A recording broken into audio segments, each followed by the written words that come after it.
judge strictly off of looks instead of the content of a person's character. Like, say for instance, if you saw me out in public with a girl like this, you might say I have standards. But the thing that you don't know is, I gotta wake up to this, nigga, god damn. But look, see, does that make my standards any lower? Now that what if I find this more attractive? What if this girl had the absolute best personality I've ever encountered in my life? Who are you to say that I have low standards just because of how she looks? Nigga, I know my girl be going through it, you know what I'm saying? Because I'm ugly as shit, nigga. I ain't going front. I know she lowered her standards just to be with me. Because, nigga, like, before she got with me, the niggas that she posted as her man crush Mondays were Usher and Trey Songz.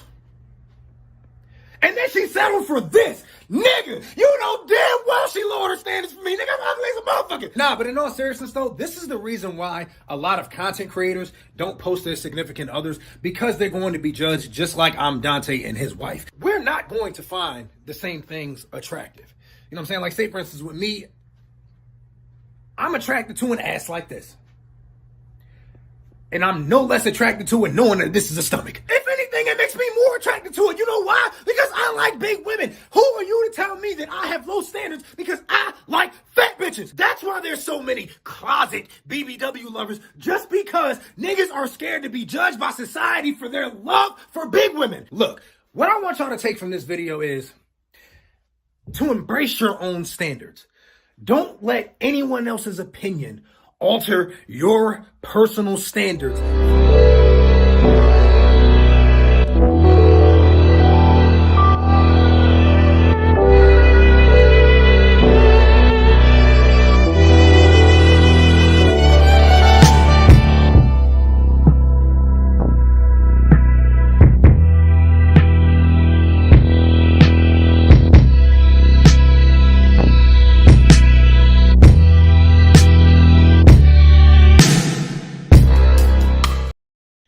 Well, hello. Looks like we back in form. As soon as I link up streaming, start streaming. Thanks for subscribing again, Joe. But you just had to hit me with the motherfucking craziest motherfucking thing. Oh my god. What's up, people? How are you doing today? I'm back streaming. Okay, so I'm gonna tell you something. I would like to stream more, but here's what happens.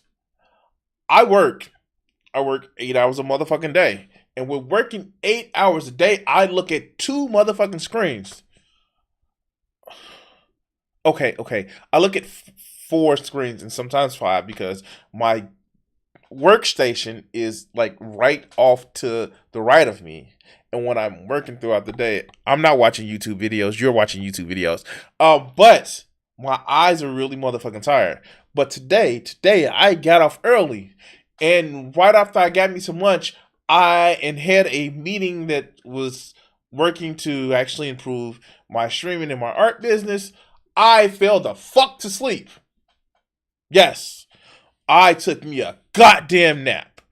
And that shit felt motherfucking good.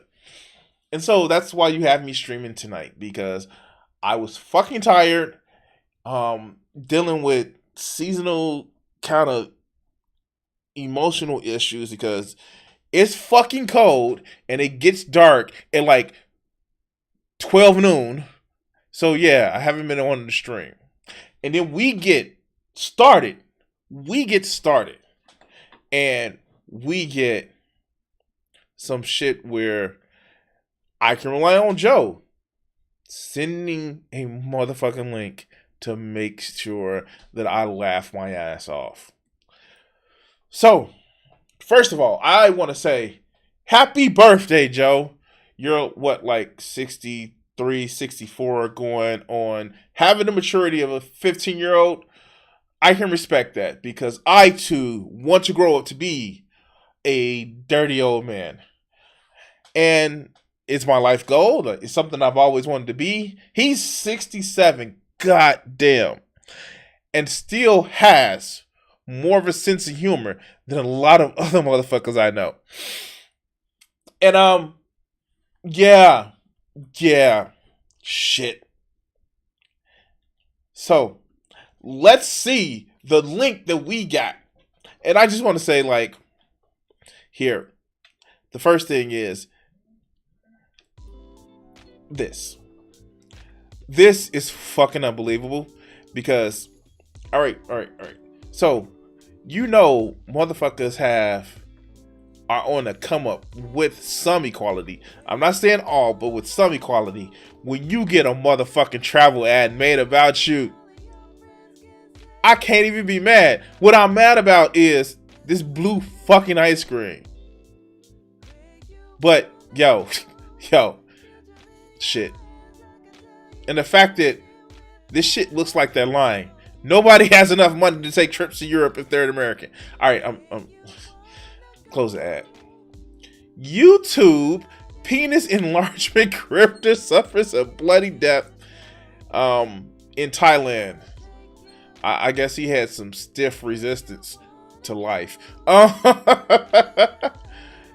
Leo Rex, a self-described masculinity biohacker, famous for once declaring himself as a foremost expert in penis enlargement, in his popular YouTube channel, died mysteriously Monday inside of an apartment on a Thai city in Pattaya, whatever. Wow. While local cops haven't declared Rex's cause of death, details they released paints a grisly scene that suggests the American influencer may have been brutally killed following this struggle. Police say Rex, who is legally named Latina Algaza, I'm not going to try to pronounce that word, was found face down in a bathroom surrounded by cannabis, antidepressants, bipolar disorder medication, sleeping pills, and a muscle-boosting antibiotic? How? That just doesn't make sense. Okay. Antibiotics don't boost your fucking muscles. Steroids boost your muscles. Okay. He was naked besides a black shirt and had a black eye and still had blood flowing from his mouth and nose when cops arrived. Pattaya's police chief, I'm not even going to try to pronounce that motherfucking name, Kalachi, says Rex's apartment appears to have been ransacked while items scattered across the bedroom and bathroom, according to the outlet. Rex's body was reported found by a friend who entered the locked apartment with a spare key after he hadn't heard from the influencer. Cops estimated he had been dead for about 5 hours by the time they arrived. Sambat Kawasko Ki Captain for Papai told police says if officers were checking security footage and conducting interviews. We will be interrogating the victim's friends and a woman who had stayed with him before he died. We urge the public not to jump to any conclusions until a complete examination has been done. Media outlets have reported Rex was either 34 or 35. He was a Colorado native who would reportedly move to Thailand after his ex-wife Lucille Calm divorced him last year. So, motherfuckers had divorced dad energy. I'm tired of these women. I'm tired of these bitches. I'm going to go to Thailand to try to marry or date a 13-year-old girl or boy. It's Thailand. This is what happens when your sex tourism goes bad. Okay. Damn, I'm laughing at some dumbasses motherfucking grisly demise. In request to have domestic violence restraining order against his former husband last March, Combs said Rex abused alcohol, drugs, and was extremely verbally and emotionally abusive to her and their 1-year-old daughter. Combs says the abusive behavior escalated when she became pregnant in November 2021, especially once they learned the baby would be a girl instead of a boy. From then on, he allegedly alienated Calm from her friends and refused to let her leave the apartment unless she asked permission, court doc says. Oh, so he's a piece of shit. Oh, wait. A masculinity influencers or a masculinity biohacker was a piece of shit. And no real woman wanted to stay with him because he was a piece of shit. Where have I heard that before? In a portion of deranged text submitted by Clone with court's filings, Rex allegedly messaged her, "You should have lived to serve me instead of feeling sorry for yourself 24/7. I'm happy with the way I treated you. I believe you deserve much worse treatment. You deserve much worse. Much." Oh, wow. This is the ideology of this red pill shit. A portion of the deranged text Rex, who ran the YouTube channel Leo and Longevity, had amassed 123,000 subscribers at the time of his death. Most of his videos highlighted bogus science that required disclaimers in each video before he dished out quacky advice. Damn. Do I have to lie and be a complete jerk for a lot of these motherfuckers to like listen to me? No, because like I don't foster sad motherfuckers. While the channel discussed topics like bodybuilding, experimental health supplements, steroids, and experience taking different drugs like psychedelics, Rex's most popular videos were his journey to growing a super psychological penis. I don't even know.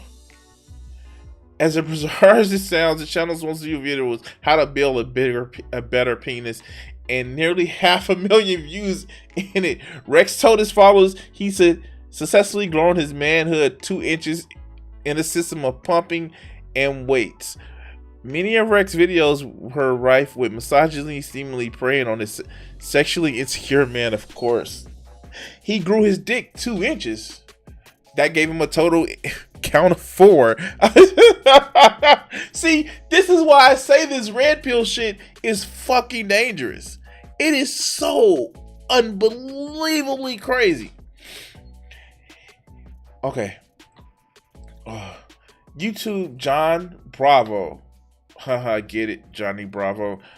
Who just 4 months ago posted a video titled Exposing Leo and Longevity, where he grilled Rex and called him a con man, reacted to news of his old friend's death. He was my friend! Damn it!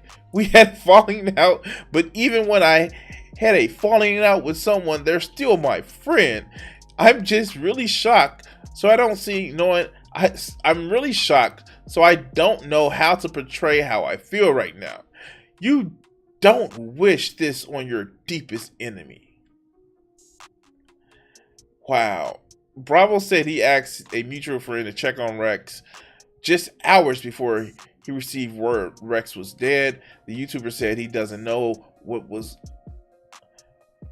he didn't know what he was into over in Thailand or what he was doing, trying to fuck little kids because adults didn't like the way that he treated them.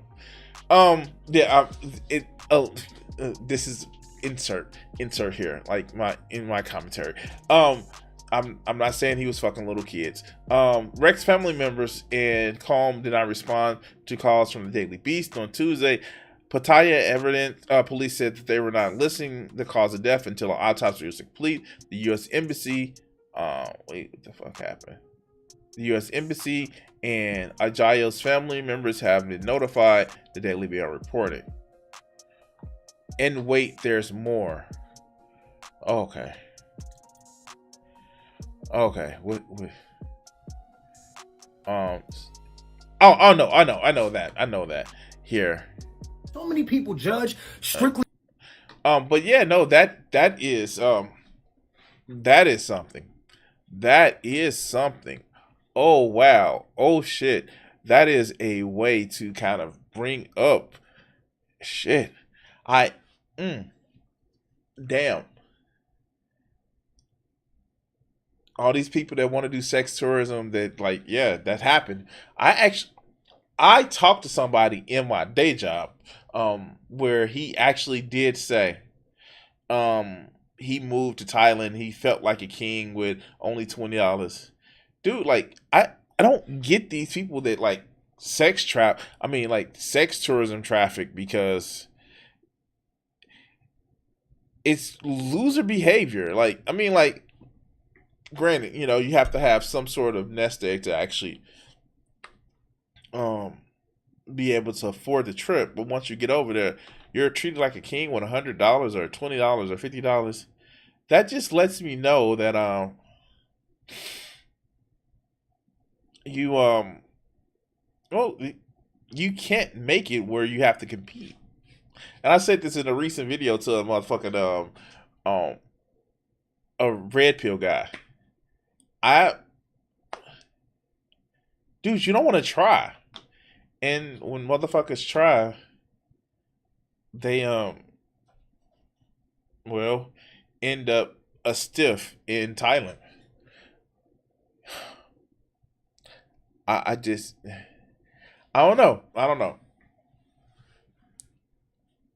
Anyway, like, share, and subscribe, and all that other good shit. Um, Thank you for the clip, Joe, and again, happy birthday, my friend. And we're gonna cut the clip segment here. Oh shit, mm, that's fucked up. What's up, Sly? What's up, Sly? Um, Shit. I I did not plan on that being the first fucking video.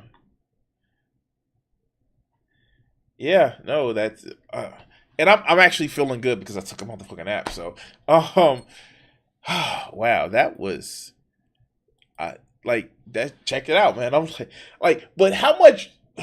What a new word that I learned a few days ago. How much negative riz do you have where you have to go across the motherfucking hemisphere in order to feel like you can actually get some game? I don't know. Your riz is not strong. Mm.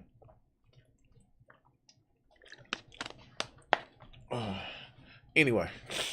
Oh shit. Oh god. All right, so let's get to the second video of the night. Um, uh, Here. So let's go. A lot of red pill motherfuckers. I should stop cussing so much. A lot of red pill ignorant fools actually think that liking certain shit, like liking food or liking porn or liking the actual company of women, is it's that is just a bad thing, and to have some sort of, you know, what they call pleasure in life is bad and degenerate. And a lot of the red pill guys, a lot of the red pill ideology, a lot of these, you know, thought influencers, a lot of these man help guides, they they want to keep you angry. They want to say anything that bears some sort of momentary pleasure or release of stress is degenerate, it's bad, and it keeps you unfocused away from your real goal of being different, being a leader, by following a particular plan and particular set goals and set beliefs that fall into the peer pressure of old people, or falling for peer pressure from dead old people. And quite frankly, porn is one of those things. Now, as a consumer of porn, as a consumer of not illicit, but tantalizing art, as a creator of tantalizing art, I can understand where people actually get this whole thing of addiction to like sex is bad. But you can get addicted to a lot of things, including videos that spur your hatred and make you feel good about hating shit.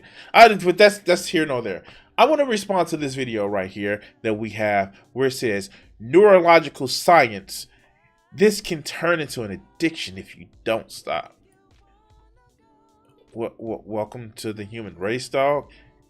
Everything, if you don't do it in moderation, can turn it. Okay, let's go. With no judgment whatsoever, right? Again, I'm not here to, it's not a moral thing. I'm just talking about what I do is I look at things through the lens of biology and in particular through neuroscience, but some other fields as well. We have to take a step back and I think there's a little bit of judgment. I think there's a little bit of judgment. But all right, let's go. now knowing what we know about testosterone and dopamine and all these things and ask, what is pornography doing to the brain? Well, first of all, it's triggering the release of dopamine and in the short term testosterone by the observation of sex, not actually engaging in human contact. Think about the young brain being significantly more plastic and willing to rewire than the adult brain. Absolutely, there's no question about it. It's hyperplastic. And that. So here's what kind of fucks me up about this. Yes, we should do a lot more to try to limit porn. Oh God, I'm starting to sound like Trevor.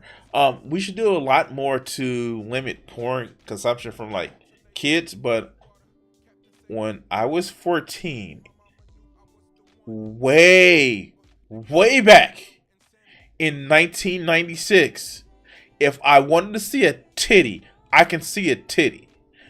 Porn has been with us ever since God damn, I could say we invented photography. Before we invented photography, we have ancient art and statues depicting porn. Getting rid of porn is like saying we're gonna get rid of chemically inducing things to make us high. It is something that we as motherfucking evolved as primates, and I know evolved as primates makes no sense because all primates are evolved, but higher order of thinking evolved primates have been doing since ever. yeah, Joe said it right. There were people that were snatching it to Sears catalogs. And I'm sorry, I saw Landon's clothes and they weren't that fucking sexy. I'm just saying. And yes, the argument can be said for religion. I know. Actually, we can probably say religion is worse because, it's pretty hard to wield a two-handed sword when you're holding your one-handed sword by the hilt. Anyway, let's go. No, I know it was the underwear and bikinis, but still, I'm still old enough to remember Landon's clothing. Person is getting dopamine and testosterone increases by observing sex and not actually by engaging in human contact. Okay.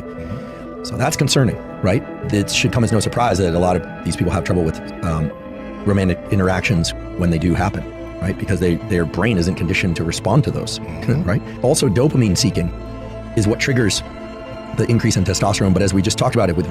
Wait. A lot of these people have issues because the isolation we feel with capitalism and the socialization that we have where it's just hard to socialize, especially in an increasingly digital world where, let's face it, and this is one of the things that I can agree with some people who say the application of technology is bad. Not that technology is bad, but the application of technology is bad because, one, we're working ourselves to death.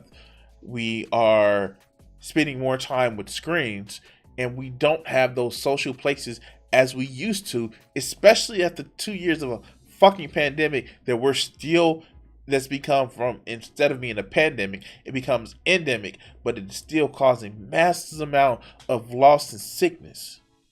So it's not just that, oh, porn bad. We've had porn since the invention of art. That's one of the main subjects that people have created as art subjects.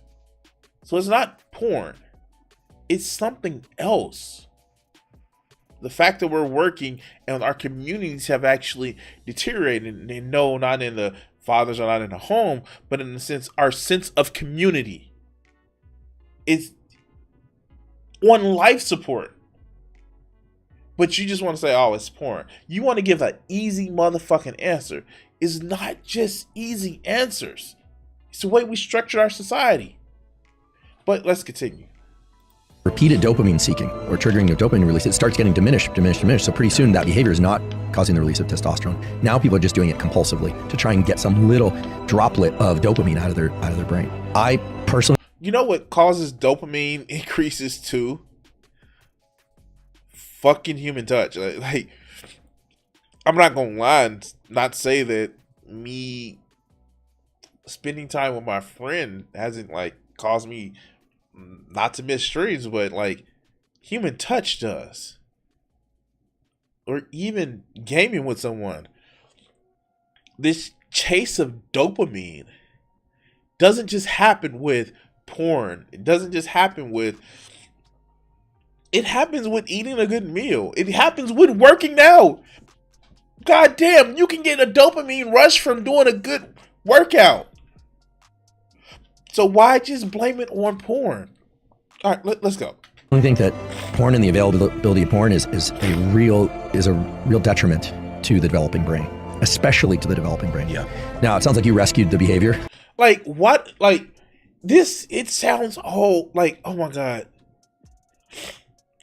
This sounds really scientific and really deep and really thoughtful. But this is just a guy talking on a podcast. I have not seen one source, one iota of a source. It's just like, hey, my friend, you know what? This sounds really, really deep, but can I get a source? My source is that I made it the fuck up. But no, like let's see if Andrew Humberg is an American neurological scientist and associate professor in the Department of Neurobiology and at the Stanford University School of Medicine, who has made many contributions to the brain development. Where is the source? It's not. It's just somebody fucking, pontificating online. I know. Just, boulders in like very clear glass house. But it's no source. They basically just ripped this shit from a podcast. All right, let's go. And it takes some discipline, right? I imagine. And it's one of those things that it's also anxiety-less compared to dating and relationships where people are vulnerable on both sides and have to negotiate things like, consent and timing and, and communication and all the things that are really hard to do, but are essential to do. That's key. So I think pornography is a serious issue. There's also a whole aspect of pornography, which is that if people are pursuing pornography and they're not pursuing relationships, there is the potential that they reach their 20s and 30s and they are truly dysfunctional in terms of, look, every species has two major goals: protect the young and make more of itself. And you think about what porn... You know what? It's kind of like weird that neurological scientists would actually say that. No, and I get that we have a biological desire, but humans broke evolution. That's our evolutionary superpower. We broke evolution. Our bodies were evolved to be on the plains of a savanna, but we broke evolution. Yes, and we're still affected by some evolution, but generally speaking, Humans broke evolution. Okay. But he's a scientist. And he said that neurologically speaking, we are like, humans broke evolution. And again, man, where is your source? Porn and masturbation, these things really are. I'm not calling them sinful. What I'm saying is No scientist would use the term sinful. Oh my God, this is the thing. This is so incredibly biased. Incredibly biased to he sounds like a Proud Boy, exactly.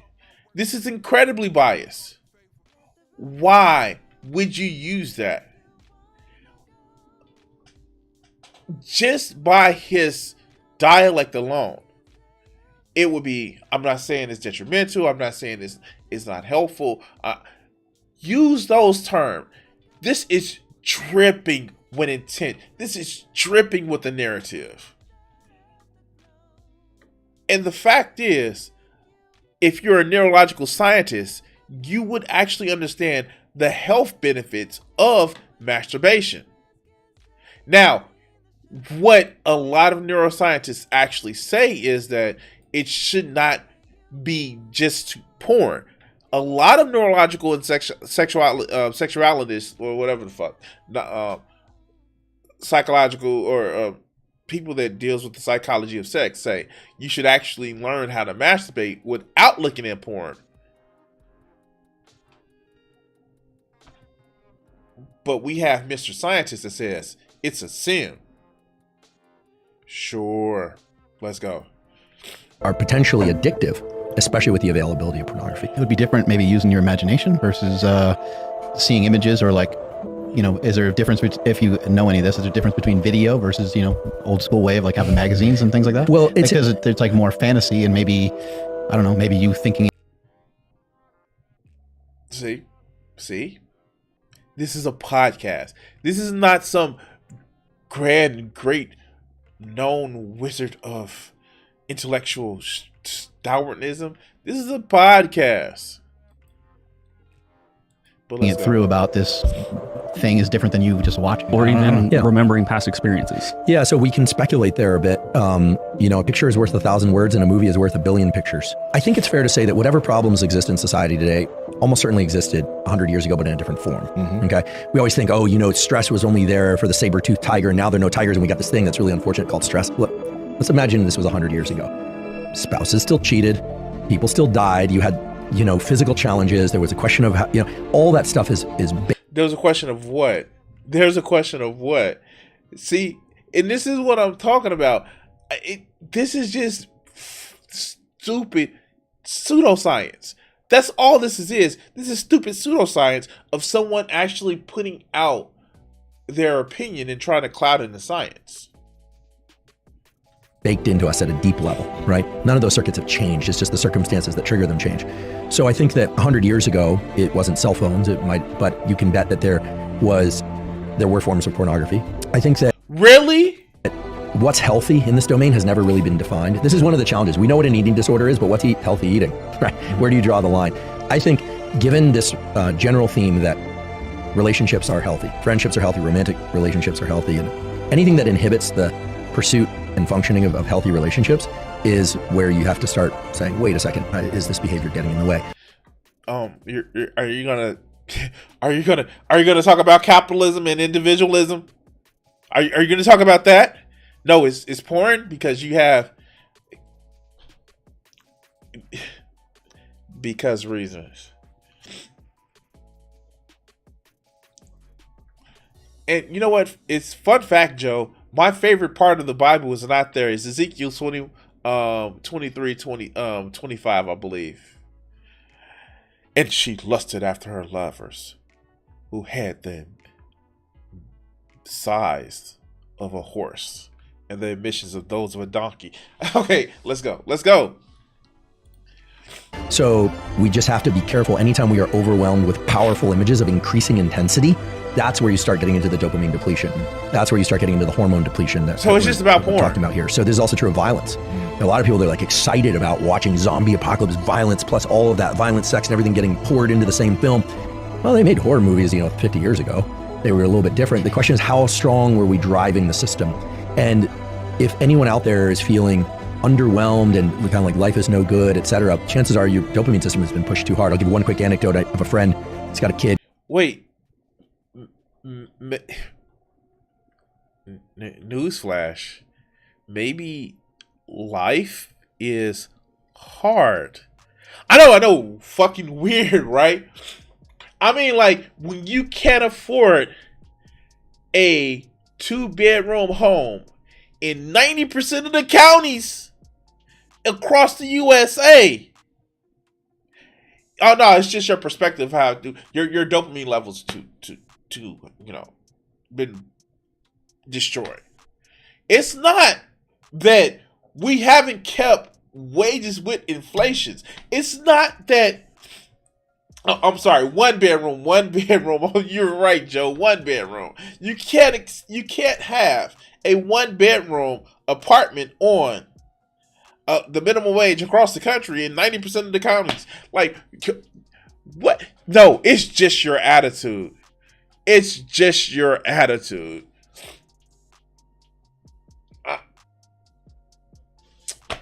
Because it's your fault. No. It's your fault. You looked at the dirty magazines, and looking at dirty magazines has made it where your financial situation doesn't add up. Like, they were just complaining the prevalence of free online porn, but your mental attitude and your dopamine receptors are burnt out. That's why you can't afford things. Reasons? What? We only got a little bit left. He's 21. He graduated high school. He went to community college for a little bit, decided not to do that anymore. Then he stopped working, he stopped exercising. He's really fit. He's got, like, his genetics are like Nasima's. He's kind of like, he's just got this incredible physique and all. Doesn't do anything. Doesn't work, doesn't do anything. He's a failure to launch, as we call him. And so he went to high school. He did some community college. He doesn't work. Do you think there may be a problem going on that is not just your fucking antidote? Maybe the job market is shit. Maybe. Maybe he feels isolated and alone. That's not because he's touching himself. Okay, let's go. They were analyzing, does he have ADHD? Does he this? And he heard Anna talk about dopamine depletion. And he called me and he said, I'm going to do 1 month, no video games, no phone, no nothing. He's 25 days in and he's running again. He's lifting again. He's heading back to work again. And this was somebody who thought he had ADHD. Now, there are people with ADHD out there, but it sounds as if he had depression, dog. Oh my God. Like, Done. I can't. It sounds like he had depression. How are you, as a neurological scientist, not recognizing the symptoms of depression? This is why this faux sense of expertise that a lot of these red pill guys do and listen to and actually say, it's stupid. And the reason why it's stupid is because it never solves anything. It never addresses the problem. It just says, you need to fix you. And if you're unhappy about something, then it's your fault. Yes, we all have personal choices that we can actually address and make. But it is clear that this motherfucker is not an expert on. If he's an expert on neuropsychology, he's definitely never talked to a fucking patient. He's a fucking bookworm nerd. But anyway, guys, like, share, and subscribe. Thank you for watching it so far. You can find me on several different channels here, from Twitch, YouTube, on Spotify, and all the associated podcasts. Crimson 60620. Thank you for watching, and we're gonna cut this video segment here. Oh God. Yeah, well, when you can make a lot more doing sex on OnlyFans than working. I know. And then, if you're a good OnlyFans model, your job tries to fire you because they don't pay you enough. Something about morality and shit like that. Like, yeah, no. I don't get it. I don't get it. Oh man. Oh boy. I'm afraid, Frank. All right, so we're gonna do a quick little bite.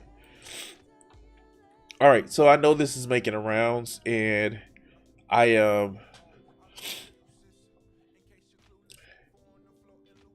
I know I didn't cover the story because I didn't cover it while I was actually pressing it.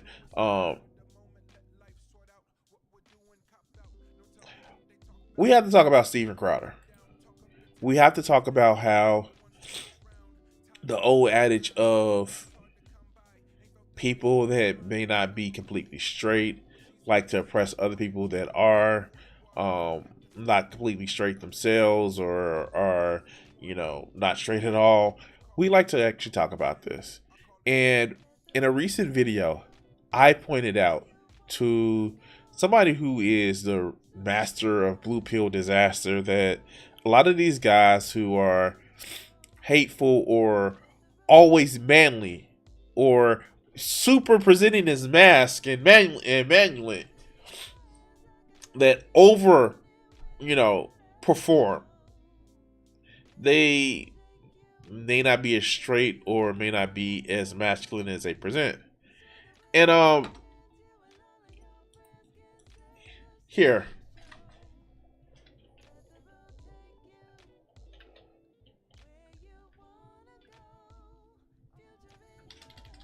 Let's see if I can actually find it.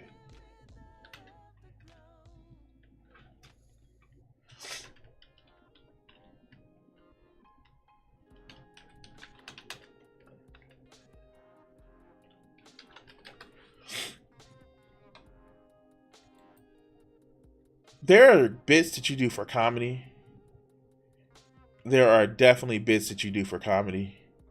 And then there's this shit.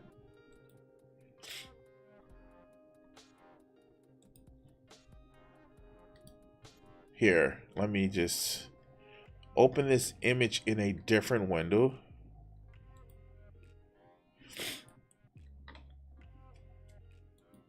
There's this. Let me just move myself right quick. This is Steven Crowder. And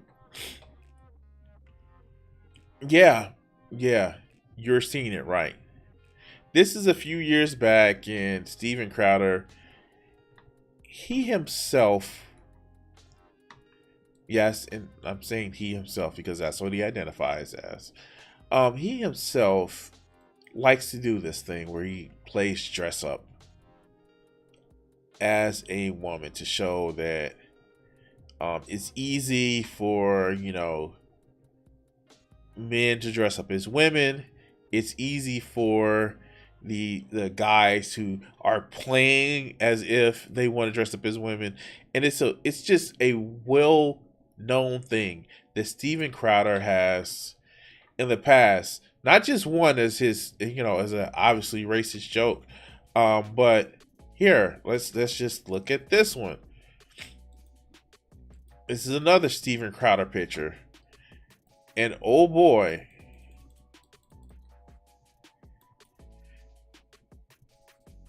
this is really saying something.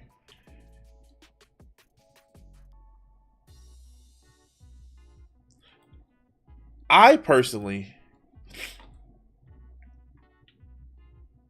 don't see myself as somebody that where I would just, and we have picture after picture after picture I don't see myself as somebody that needs to do things like this. I've come on stream and actually done some costumes, but never like this. It just doesn't fit my sense of self. But Steven Crowder kind of feels bad about some things. And this is a clip from a few years ago. But let's see what he has to say. And I know you guys can't see it, but behind me, here, let's see. Grab me. Okay. This performative masculinity shit, as you can see, he has a gun on a quick draw holder on his desk for reasons, But let's hear what Steven Crowder has to say. Let's go. He used to have a bad temper. I'm afraid of it coming back. I'm afraid of Mr. Hyde rearing his ugly bisexual head. That was a short phase.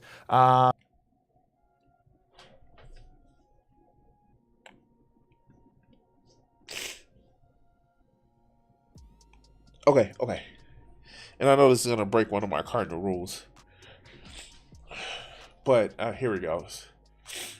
Steven, look at me, dog. I'm straight. I'm attracted to women. Very attracted to women. I mean, like,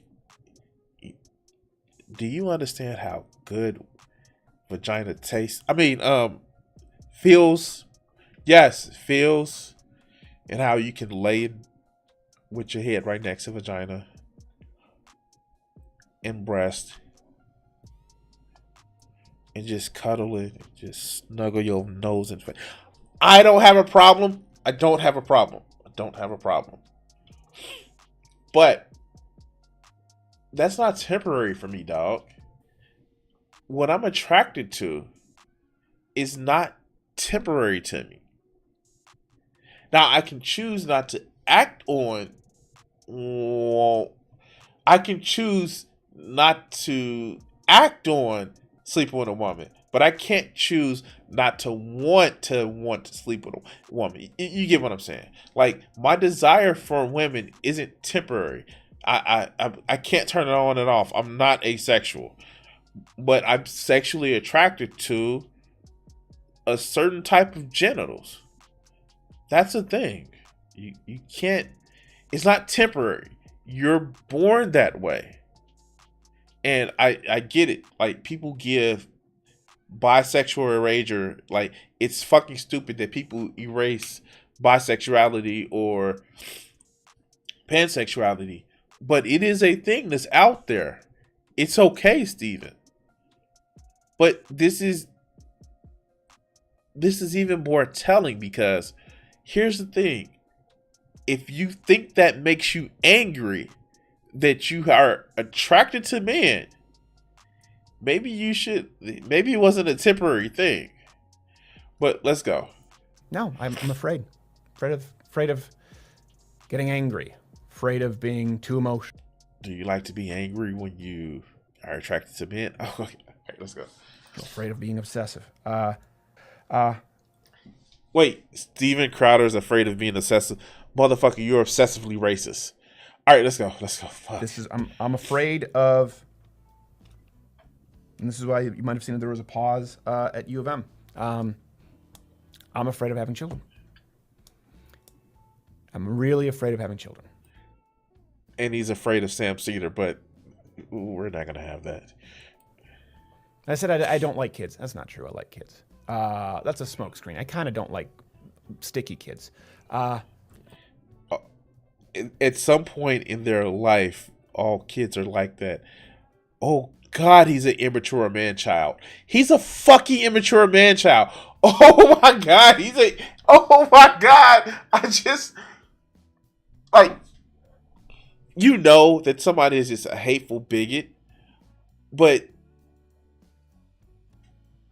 this racist piece of shit has said all types of derogatory shit about black people and how they don't want to, you know, just like they're just like bad. And this motherfucker is literally a fucking child. And I get this is from years ago, but where has he improved his behavior? Where has Steven Crowder improved his behavior? He is a child. I don't like kids. I don't like sticky kids. Like,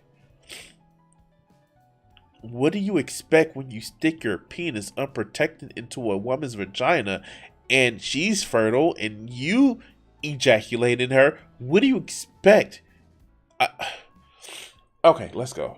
Children.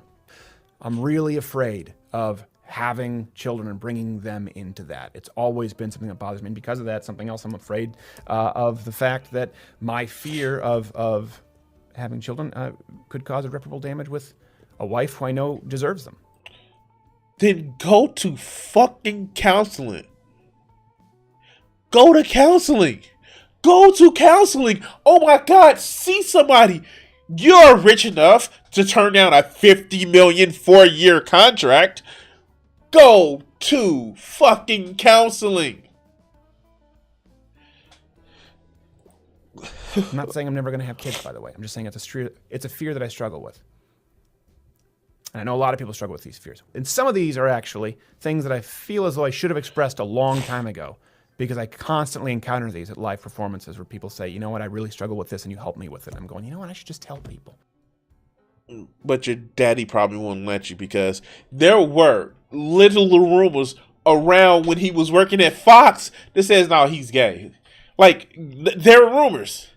There are rumors. And then, like, this shit comes out.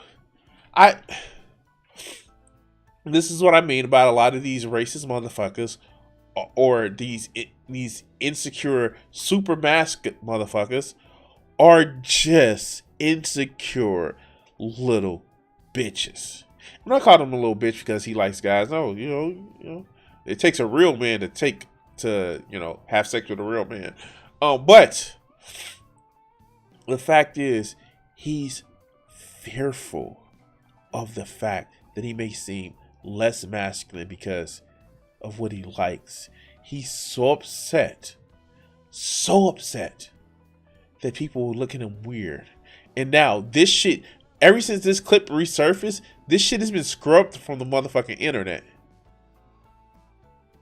And I'm not saying, that leftists should go around making fun of Steven Crowder for, all the degeneracy and the groomer shit that he says about gay, bi, pan, or trans people. No, we shouldn't say that about him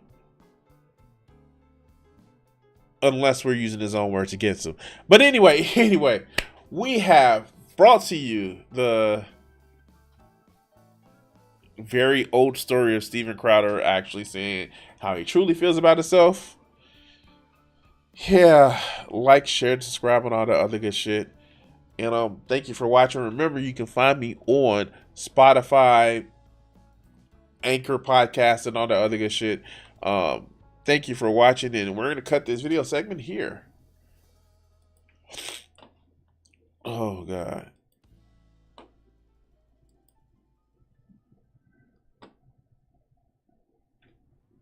Oh. What else do we have?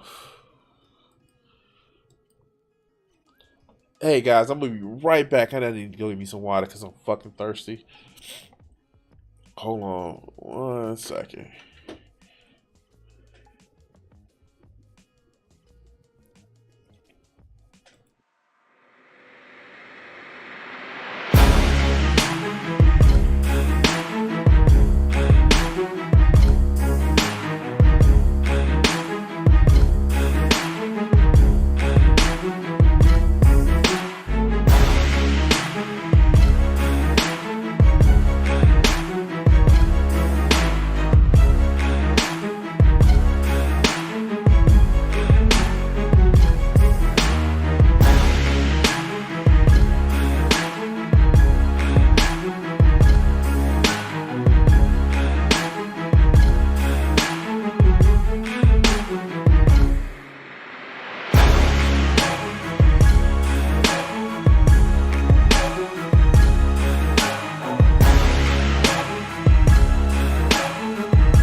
back.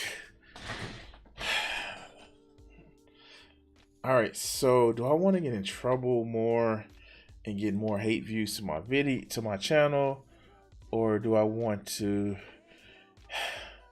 get in trouble more and get more hate views to my channel? All right.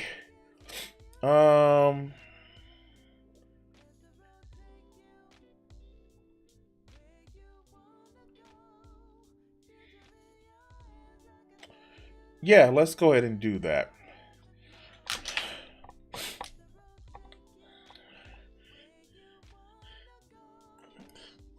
His feelings of lust. Let's see if I can pull it up.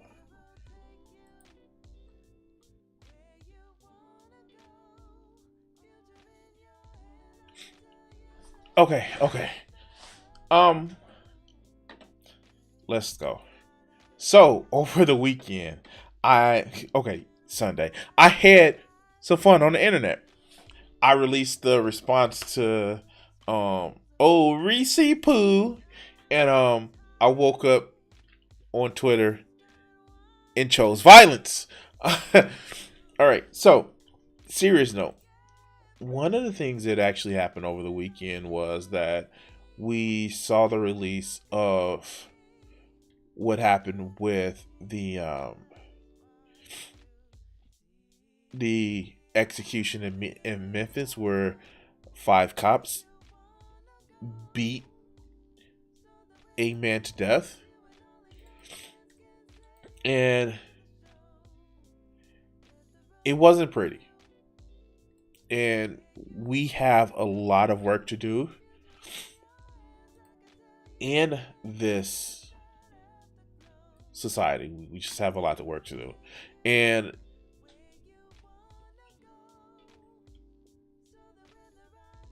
one of those things is reform how we have peace officers. Now, I am someone who believes that the current system of policing that we have in this country is fucked up.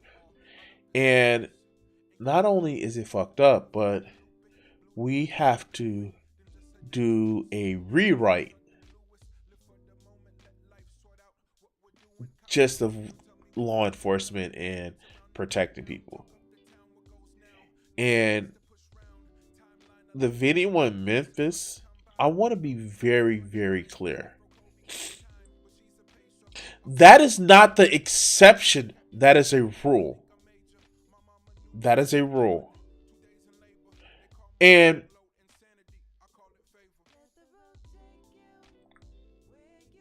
I get why people are upset.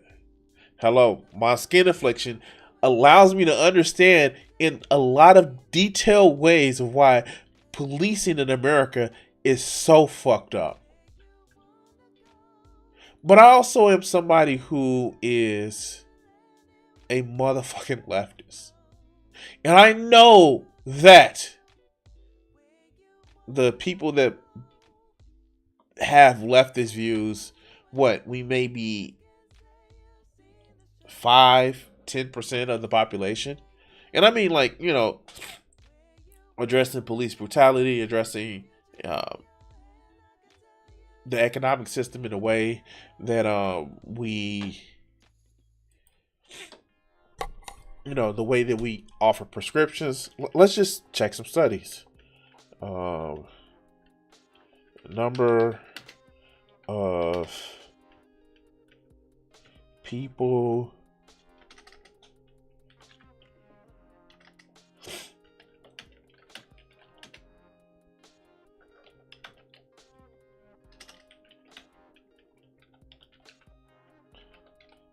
that identify as leftists.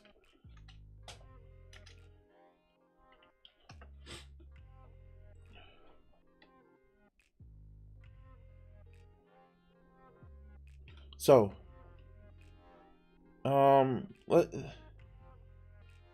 let's see.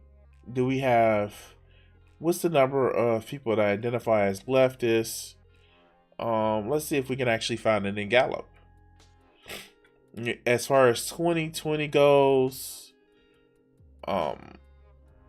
just like leftists, and Gallup didn't have it.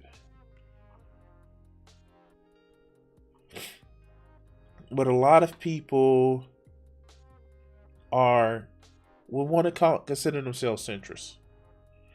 And when we have people who are quote unquote leftists, and they're cutting out a large portion of people all because of their pre-existing racist ass beliefs, it makes us look fucking stupid. That leads me to a video with friend of the channel, our good friend, FD Signifier. Let's see what he talks about. Now, I want to say this. Do you know this motherfucker literally says on one of his streams that there are people who stream captures me and they record my videos when I do live streams? Motherfucker, if I'm that fucking rooted in your mind that you're mad because people record your motherfucking streams while you doing live streams and says shit that's objectable, then I'm doing my motherfucking job. But let's go. Specifically, and I already seen it in the chat. I want to start kind of talking about the unfortunate, what's the word I'm looking for, reputation that, you know, Pan-Africanism and Black nationalism has in the online left, partially because of the general absence of Black voices, partially because of how certain... No, there are Black voices. Don't get me wrong. There are a ton of different Black voices online.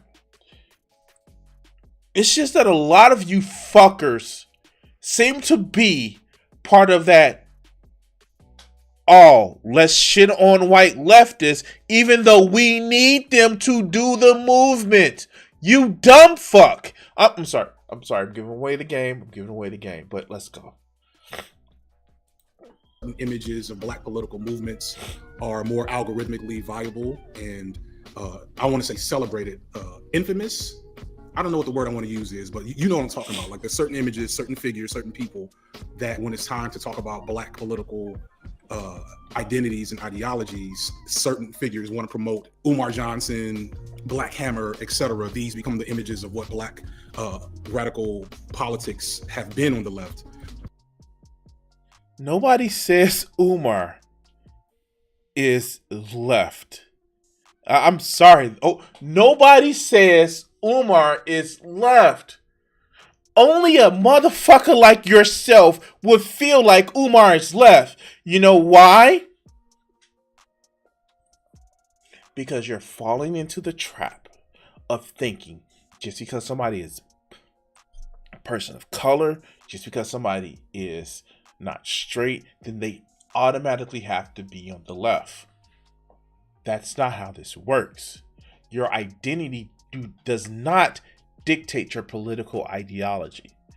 Just because it's a woman talking about MRA shit doesn't mean that she's on man's side or she's on the left. Just because you ignorant motherfucker, sit back and say, oh, Black politics and Black politics, you are the same one that equated Blackness to being poor. That sounds like a conservative talking point. Motherfucker. Oh, okay, let's go. Quaker Grits is $20 million a year off Black folks. Quaker Grits. Can I have your grit money for 1 year? Give me your grit money for 1 year and I will build 10 schools across this country. Motherfucker, you got money? Wow. And this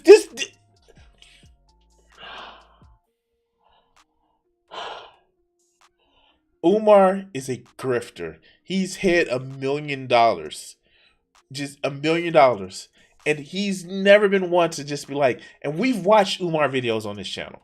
He is not somebody who believes in leftism. He believes in cold, hard capitalism. And you notice he's not addressing that. FD is not addressing that. He's not addressing the stereotype, not stereotype, the archetype of just the patriarchy that Umar promotes. But let's continue. Give me your grits. Give me your Quaker grits. No more grits. Give me your grit money. Which has contributed to a lot of harm in a lot of different ways. And so I know you're not like, so I don't want to put Drew on the spot. Drew is not like the king expert on everything, but I feel like his perspective is useful. So like, what is your perception of that, and what has been your experience? Yeah, I mean, I think the main issue is that, well, it's a lot of different things, right? First and foremost, of course, the education system around the world, really. Ironically, this is the actual one that I was watching and he said that bullshit. All right, let's go. Does not do a good job of teaching history. You don't tend to get a good historical education until you reach like the upper echelons of academia and whatnot. You gotta get a master's degree. Yeah. Because history is not something that is neutral. It's not something that's subjective, right? History is about interpretation of the sources. It's about what you choose to focus on, what you choose to highlight, what you choose to... See, this is what I'm talking about. And I haven't watched Andrewism or something of that nature. But address the fucking point that you're trying to make sure that we talk about. Instead of saying that, oh, you don't know history, you need to get a master's degrees, which is all type of... if you want to address it in leftism, is all type of fucking classes.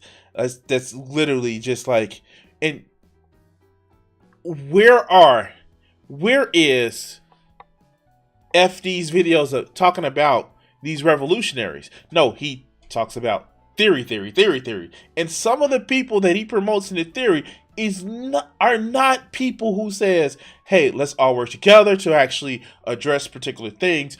I've watched his back catalog, and yes, great, it's some good videos in it, but it's never in the sense of let's all work together to resolve it. It's let me just take care of my one group, which ironically sounds a lot like Umar. I don't get this shit. It's almost as if you're wearing your leftism as a fucking mark of pride. All right, take care, Joe. If you're wearing it as a sense of, this is who I am as a leftist, why are you only concerned about one identity? And that's the problem. This is why I say people like FD are fake leftists. They only use leftism as an aesthetic to what they want to really say. But let's go. Low light or to ignore. All that results in, and it's intentional, but it results in a population that is woefully misinformed about, their history. And I'm speaking worldwide, I'm not speaking specific to the American context, because it happens everywhere. It happens slightly differently in different places, but the general trend is towards sort of a veneration of great men and great figures, ignorance or denigration of the masses and their involvement, and a very specific Western-centric focus. And that leads into even progressive politics. I think it's almost like a cliche at this point with like, oh, everybody sort of brings up the Panthers, everybody brings up their breakfast programs and stuff. But I think it's a sort of a neutralization of their program and all the different things they did. I have been aware of. So here. Oh my God. Oh my God.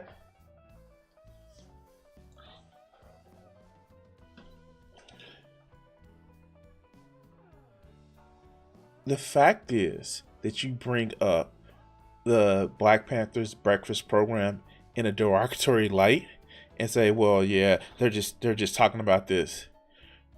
Do you understand the greatness of what that program did?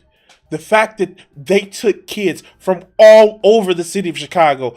The only prerequisite is that you were a kid and was poor. It didn't matter if you were Black, it didn't matter if you're white, it didn't matter if you're Hispanic. Only thing is you're a kid, you're hungry, and let's feed you.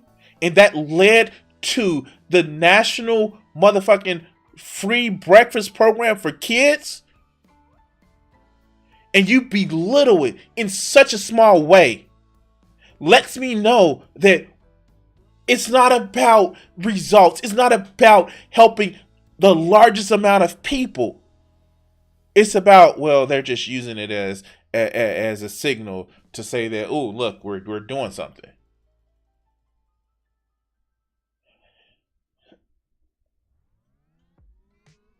That is one of the single greatest accomplishments that the Black Panthers have actually had. And you minimize it. You minimize it to say like, oh yeah, they're just using that as a shield. Help millions of kids. Not just in one city, but a program that is used to as a blueprint, as a spiritual blueprint across the country to make sure children have food in their bodies to start a school day. And you minimize it. Let's continue. The Black Panthers my whole life, but for most of my life, I wasn't aware that the Black Panthers were socialists, Marxist-Leninists to be specific. And even in... Yeah, they can be wrong about something. Like, let's be honest. MLs are not the best things in the world. And yeah, they were socialists. They actually said, like, this is the stupidity that I'm talking about. This is the stupidity that I'm talking about. This shit right here. This shit right here. How do you not know that? But you missed the blackity black. Black culture this, black culture that. But you don't know that? Let's continue. The movie that came out just a year or two ago, it's very clear that there was whitewashing isn't the wrong word. What's the word I want to use? A sanitation of that aspect of their story. And next thing you know, he's gonna say he didn't know King had socialist beliefs. I don't know. I just like okay, yeah, sure. In that film, which is still very much a radical, a film about a radical to an extent, but they didn't bring that to the forefront. They didn't bring to the forefront the political underpinnings of that movement, and that, along with being a community-minded engagement organization that also was high on education, they were also dangerous to the status quo. Why were they dangerous to the status quo? Why were they dangerous to the status quo? I bet you won't bring it up. But you can also say Malcolm X, Martin Luther King, whose birthday we just celebrated here in the States, and then just worldwide, the stories that were not told at all. Once they're told, they're sanitized through the filters of, here's what parts of that story we want to. Why were they sanitized? What part of their stories were sanitized?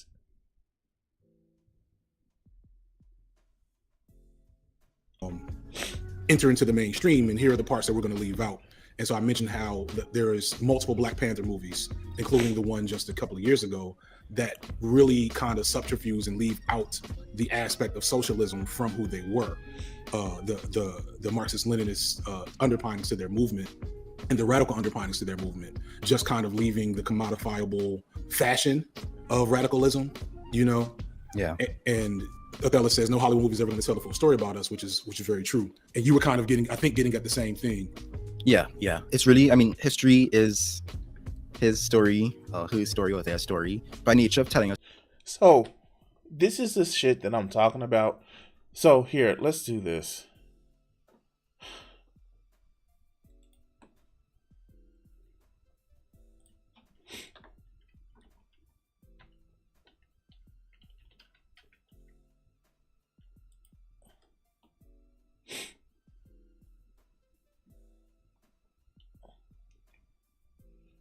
Let's see if I have it. I know I did a video not too long ago, but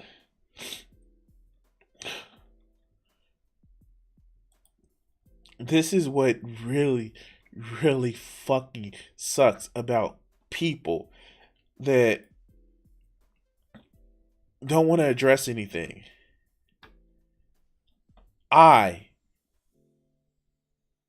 This is why I hate people like FD Signifier. And hate is a strong word, but I hate the messages they put out. because they never address anything. They ironically put out in their own way the same type of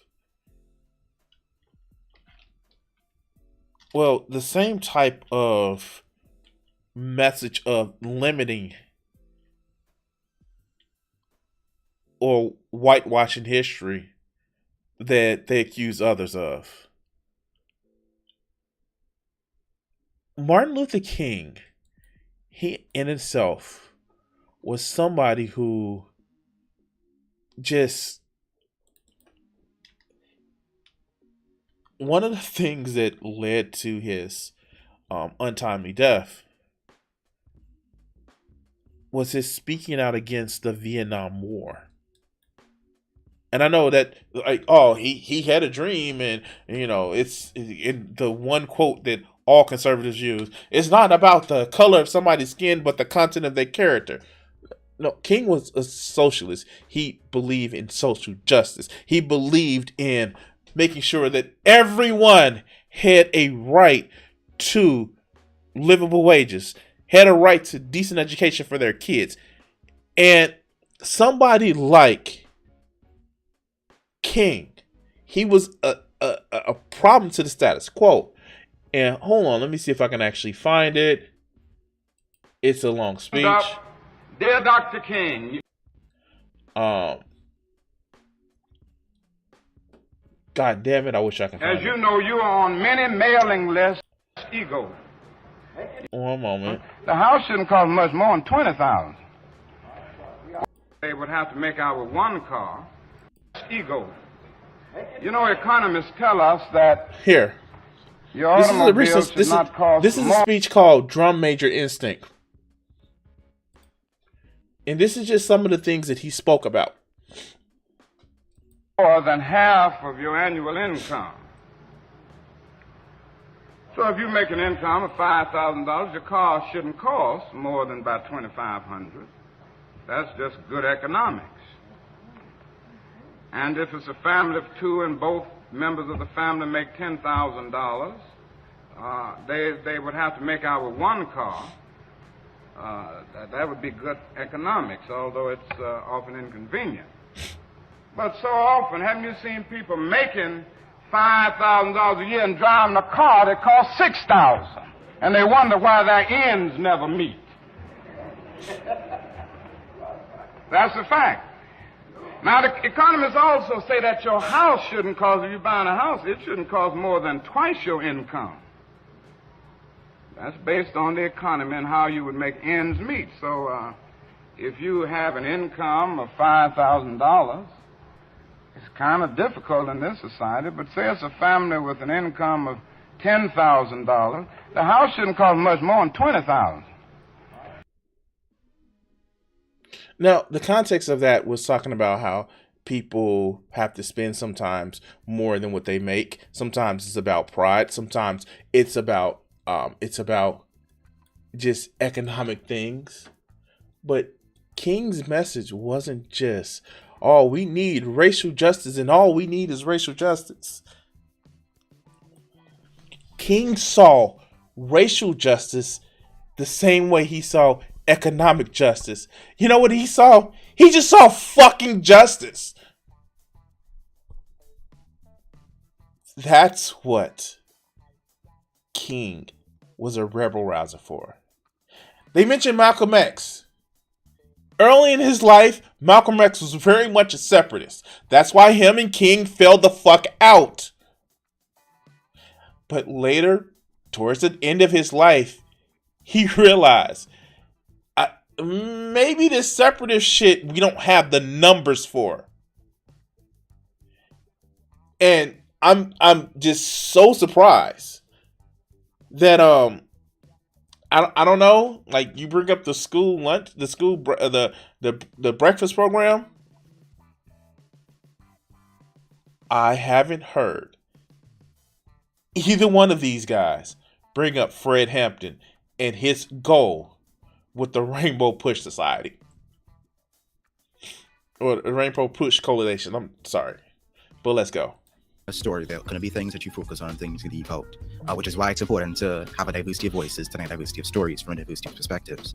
Because I think it's also, when we do get our education on these subjects, when we move past the miseducation we received from state education, from public schools and whatnot, we do our own exploration. It's also easy to fall into other types of narratives about these groups. I think it's also important to be able to engage with history, not in a sense of looking for people, figures, groups to venerate or to worship or to celebrate, but more so looking to see what we can learn, what we can gain from them, from their story, the good, the bad, the ugly, all of it. And learning those lessons, those historical lessons, can help us be more successful in the future. But I want to digress too much into that aspect of things. I just wanted to also talk about the ways that other groups have been, left out of the story, the ways that a lot of the forces at play in our history have been painted over or whitewashed. Like, oh my God, you had the perfect opportunity to say that, hey, we need to work together because it's more of them that want to stop us than our small group. All right, but white leftists have the problem. The figures have been whitewashed. The people behind the figures have been invisibilized, Coming out of that conversation about the Black Panthers, I was making the point that I grew up relatively immersed in what many would call like Hotep, Pan-African spaces. What? I wouldn't have known. In Chicago, surrounded by some legends, people that were engaged with legends that I've learned some things about in the last year that I'm like, ooh, that makes me maybe makes me understand why I didn't hear and learn some things. Yeah. In the absence of, mind you, he's actually opened a minute before that he was associated with the Nation of Islam, Farrakhan and all that other good bullshit. Farrakhan, the anti-Semite. Let's talk, like, talking about Pan-Africanism. So I know Pan-Africanism isn't all, or at least all practitioners of Pan-Africanism historically haven't been explicitly socialists, but that seems like a clear underpinning of the thought in the movement that was and is Pan-Africanism. You know what? One of the biggest proponents of Pan-Africanism was him. Let's see. Weird.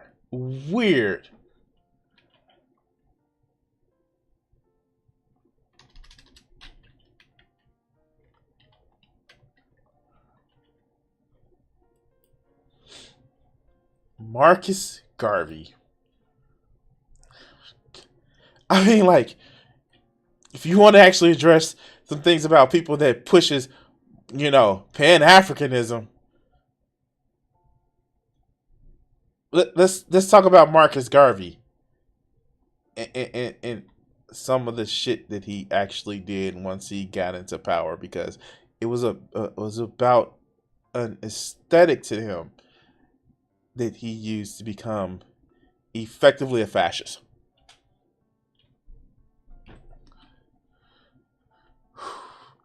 I'm just saying, like,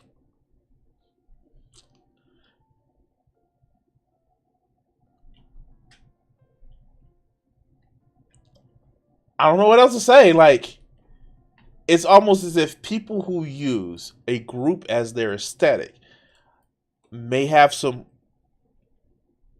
alternative means behind them. I don't know, say like somebody that uses a term Marxist-Leninist that may have ruled the Soviet Union and named Joseph, I forgot what Joseph's last name, kill him, murder him, Stalin, or, Mao Zedong, people that use leftism or quote unquote leftism as a way of, I don't know, justify killing their political enemies. Okay, yeah, let's go. Up until recently, at least in the States, where we have now these caricatures. I'm trying not to slander some of my uncles. Too tough. And this is one go again. I'm making a video about this motherfucker. He feels that you shouldn't criticize black people because they already get criticism. Never mind that he has no problem with criticizing, people that are not black. because they deserve it some kind of way. And this is the shit that I'm talking about. If you want to actually have your movie, by all means, call people out when they're wrong. But don't just reserve criticism because, well, you don't want to make the movement look good, but criticize people that are part of your movement just because they're not part of your identity. That's stupid. That shows a bias. That plays into the right wing's framing of what people on the left do. They think that we're just as much hypocrites as they are. And I'm sorry. I'm not that type of hypocrite. But let's continue. But these caricatures that we often make fun of, we've made fun of historically in black spaces, that have, you know, kept the aesthetics and maybe like leaned into aesthetics, but left the politics of socialism and left this ideology out of the equation. And kind of thinking about how that happened, I had a conversation with Sophie from Mars, who. Hold on, guys.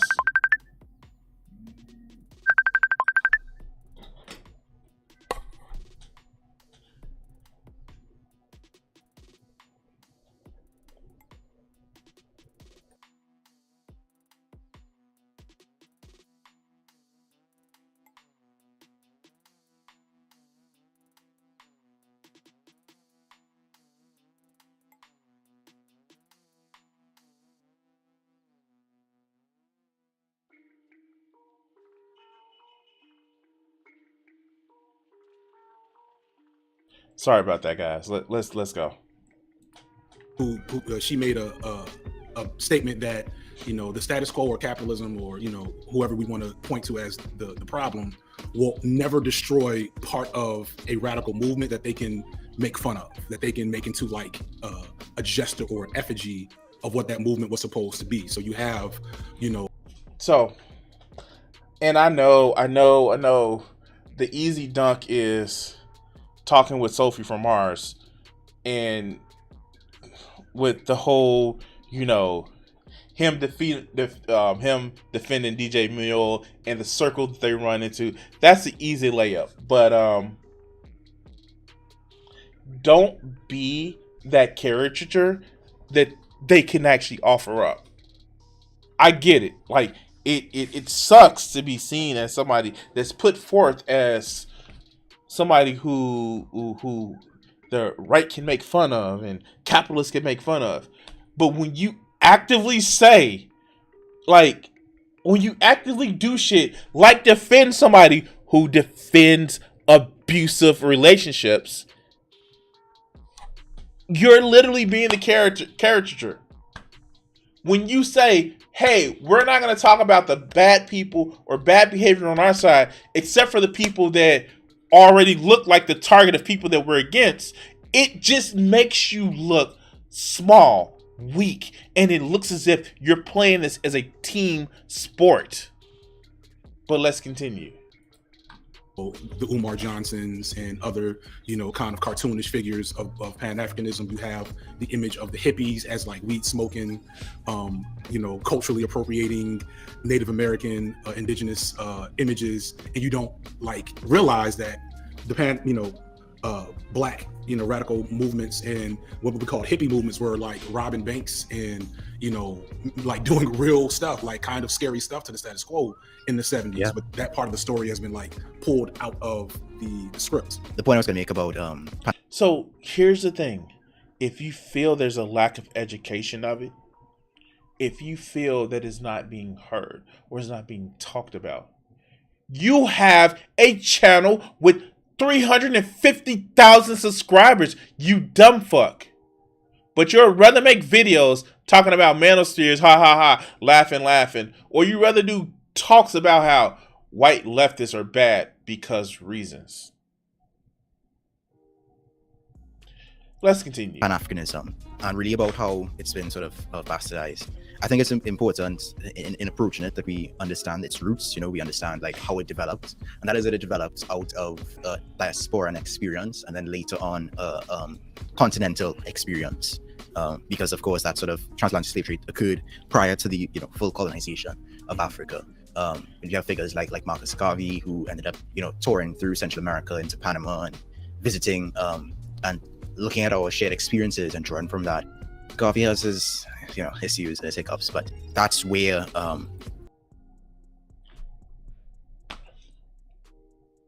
see,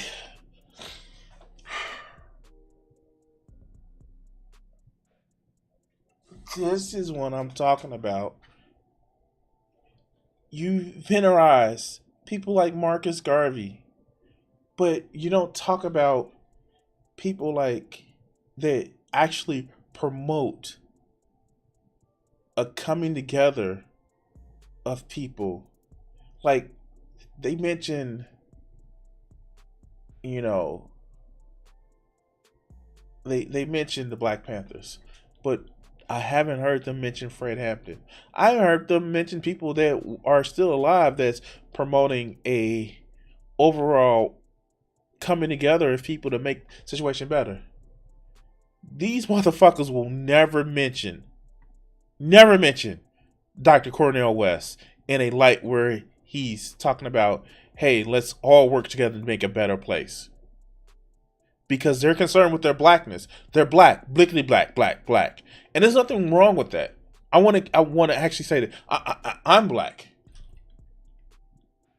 But the fact is, if you want to keep this as an insular thing of, well, I have my community over here, I have my community over there, and it's like a discussion that I was having with Rico Rents. A lot of these motherfuckers just want to be right. They don't want to win. They just want to be right. They want to sit back and say, I'm right, and ooh, look at all the theory that I have. But let's continue. That sort of Pan-African knowledge and that sort of Pan-African identity developed out of the shared experience of slavery and colonialism. And the directions that project has gone in may be flawed. I would particularly criticize the efforts to sort of create like a unified United States of Africa, for example. But the root of it, the core of it, is about solidarity through that shared experience, and I don't think that should be lost. Yeah. And that's I think it has been lost by certain elements, bots or otherwise, on the internet, which you already know how I feel about that particular group. Yes. These Pan-African aesthetics have been attached to anti-African movements, which is like anti-African sensibilities on so many.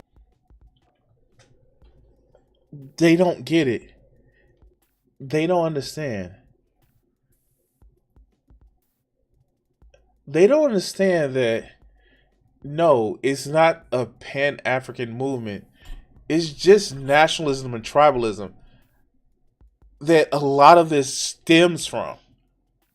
They don't get it.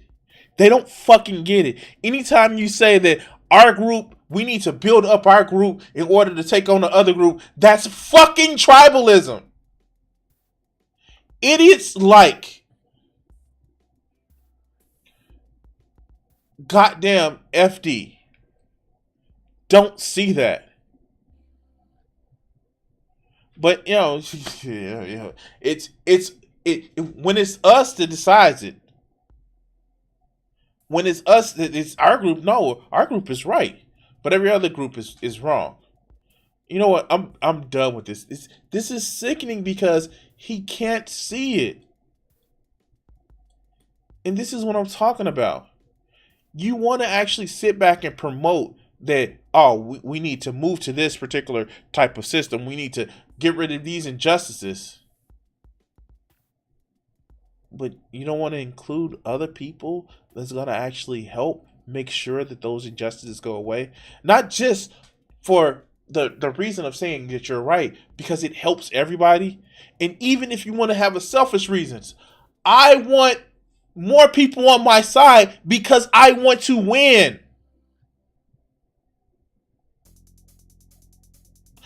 I don't just want to say, I have my principles and let me rest here right on this thing called laurels. It doesn't work that way. And you want to be very fucking honest and like, I'm going to tell you guys this. I know to all my socialist LARPers out there, there's not going to be a revolution anytime soon. I know. It's like we live in a country where we have this thing called the U.S. military. You know, the thing you fucking hate. The thing that always does bad across the world, no matter what they do. They breed, you know, the thing that you call the U.S. military or walking demons. They have these things called, I don't know, big, bulky and shit. They have things called tanks. We are not living in the 19th century where the peasants can cause a revolution. They have tanks. And you know what? If they don't feel like sending tanks in, they have fucking drones. You fucking leftist LARPers who think, oh, I'm going to take over we're going to start a revolution.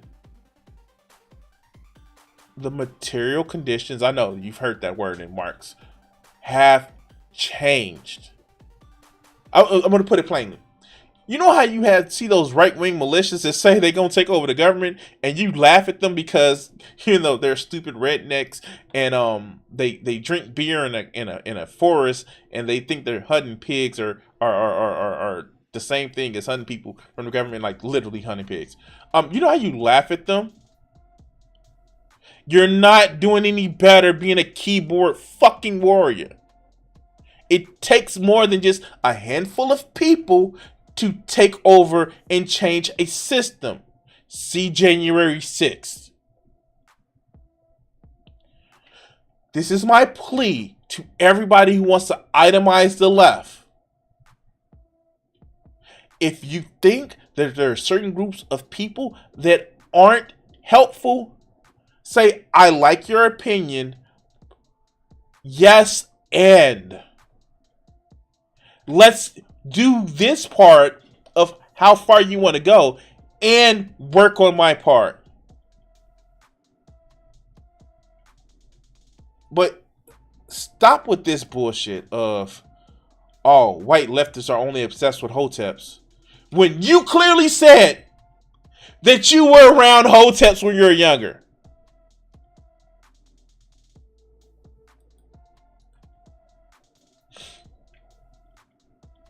I don't know what else to say other than like the video, subscribe. You can find me on Spotify, Apple Podcasts. Yeah, thank you for watching this clip, and we're gonna just cut it here.